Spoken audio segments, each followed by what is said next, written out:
Hey family, friends. Where we lived in Cambodia, our house had a lot of very, very small rooms. I was told at one point before we got there, hopefully well before, that it was a house of ill repute, but I can't prove it.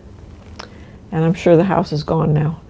But it was very, it was very fancy for a house of that era.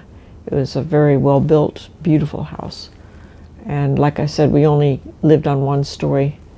So I do remember my bedroom. It was very small, very small.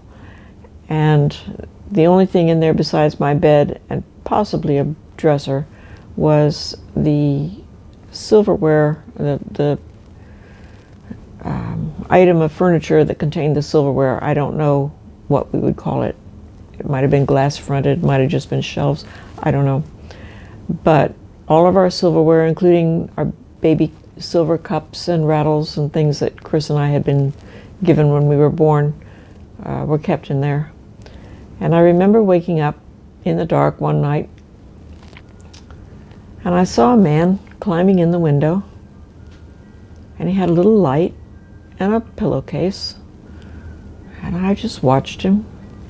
Because, you know, grown-ups do odd things. They creep in your room and try and do stuff quietly so you won't wake up. And I knew I'd be in trouble if I weren't fast asleep after bedtime, so I kept my mouth shut.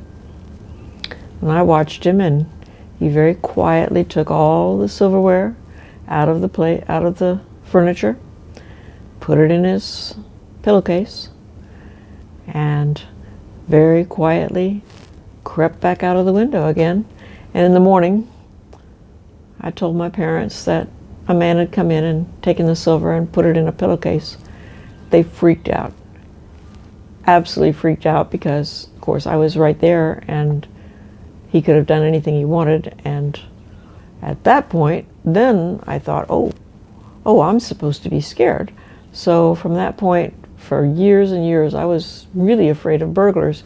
But when the guy was actually burgling, I was just watching him and keeping my mouth shut, because that's what you do when you're like 4 years old and you're supposed to be sleeping and you don't want to get in trouble. So all of my little silver cup and silver rattle, they were gone. But it was an interesting experience to live through.